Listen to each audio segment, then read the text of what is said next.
Et on se retrouve, on est toujours à Padel Horizon.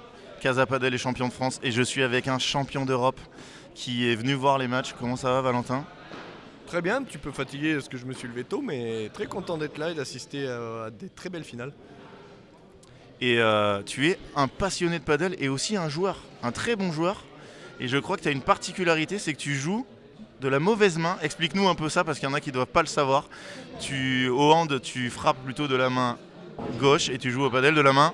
Droite, c'est ce qui, à mon avis, me flingue un peu ma carrière de joueur de paddle parce que je pense que si j'étais gaucher au paddle, je ferais beaucoup plus de trucs, je serais beaucoup plus à l'aise, mais non, la nature a fait que je suis plus à l'aise main droite, donc je m'adapte main droite. Mais ouais, j'essaie de jouer un petit peu, alors j'ai un planning qui est un peu compliqué, pour l'instant je joue...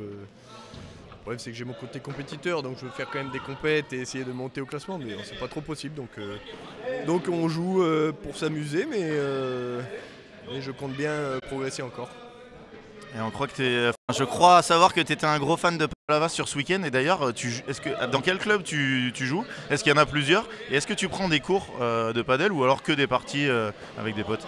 Moi j'étais supporter de Palavas évidemment, ma petite amie joue à Palavas, j'ai pas mal d'amis à Palavas, je joue à Palavas régulièrement, mais je suis au club des Hauts de Nîmes, donc c'est un petit peu le problème, quoi. J'essaie de me faire démarcher par Palavas, donc on va rentrer en négociation, peut-être que je changerai, mais non, je suis au Haut de Nîmes où j'ai des amis aussi.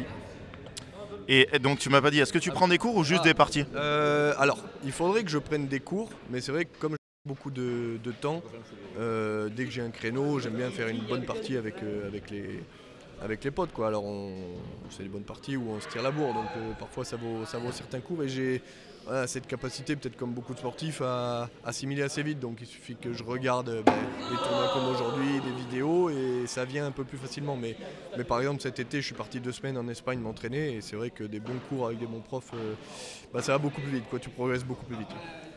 Et justement, je crois qu'il y a d'autres joueurs de hand avec qui tu joues. Et quand tu fais des parties, est-ce qu'il y a des joueurs... Alors, parce que tu as quand même un très bon niveau, toi, est-ce qu'il y a d'autres joueurs de hand qui ont ton niveau? Ou alors tu joues plutôt avec des joueurs de padel qui sont totalement extérieurs au hand? Les deux, alors là, depuis un petit peu, maintenant je fais équipe avec Rémi Debonnet, gardien aussi de l'équipe de France et de Montpellier. Il était à Nîmes, je l'ai fait signer à Montpellier pour qu'on ait le même planning pour pouvoir gérer plus facilement notre planning padel. Et franchement, on joue ensemble depuis un moment maintenant et on commence vraiment à bien progresser. Là, on a réussi à rentrer dans un tableau de P1000 pour dire, donc c'était un grand miracle. Mais ouais, voilà, donc on se régale tous les deux et on aime bien titiller les joueurs de padel, nous les deux handballeurs.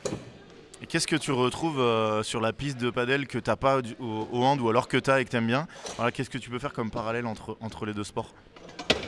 Déjà, ce qui est top, c'est que c'est complètement différent, quoi. Handball, sport de ballon, padel, sport de raquette. Donc c'est compliqué pour moi qui ne viens pas de la raquette, donc c'est sûr que je vais avoir beaucoup plus de difficultés que ceux qui viennent du tennis. Maintenant, ce qu'on retrouve et ce qui fait notre force avec mon partenaire, c'est que pour y jouer maintenant, c'est un vrai sport d'équipe.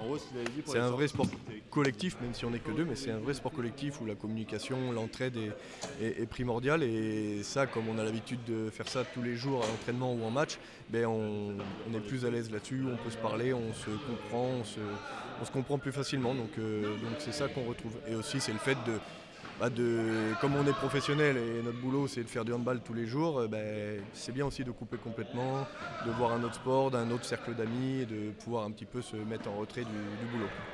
Et d'ailleurs, justement, tu as des emplois du temps hyper chargés parce qu'entre les entraînements, les matchs, les déplacements, etc., ça doit être dur de jouer au padel.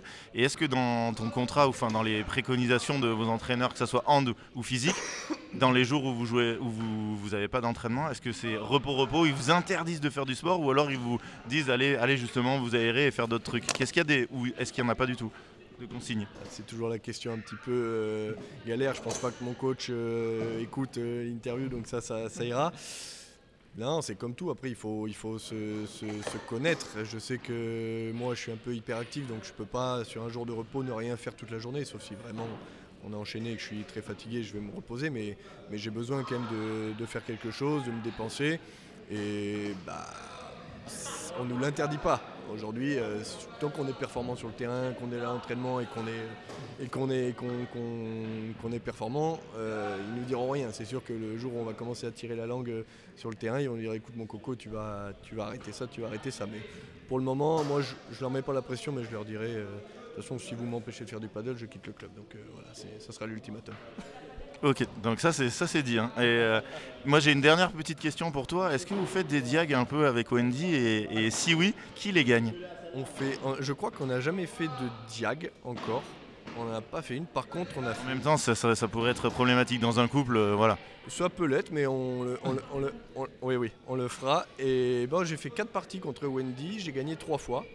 Ouais, j'ai gagné 3 fois. Et j'ai fait une diag avec Alix Colombo. Ouais. Et j'étais très fatigué. Mais... C'est quand t'as fait tes 2 semaines d'entraînement dont tu parlais là? Non, c'était après, moi je sortais d'un tournoi, elle était là pour un shooting, donc elle était en pleine forme, moi j'étais exténué, et je me suis dit ça peut être serré. Alors, il y a eu des jeux quand même serrés, mais j'ai pris 6-0. Ok, bon ben ça si Mais tu après, veux on le coup. à Diago de droite, alors je suis à gauche et tout. Ah oui c'est ça voilà, parce qu'il faut l'apprendre aussi, enfin il fallait faire le match dans les deux diagos. Parce que Alix Ouais. Voilà après à gauche elle aime pas du tout ça. Non, elle aime pas ça. Non, mais je sais où j'en suis, je sais que ça a été serré, j'ai pas pris 40-0 à chaque jeu quand même, mais il y aura une revanche.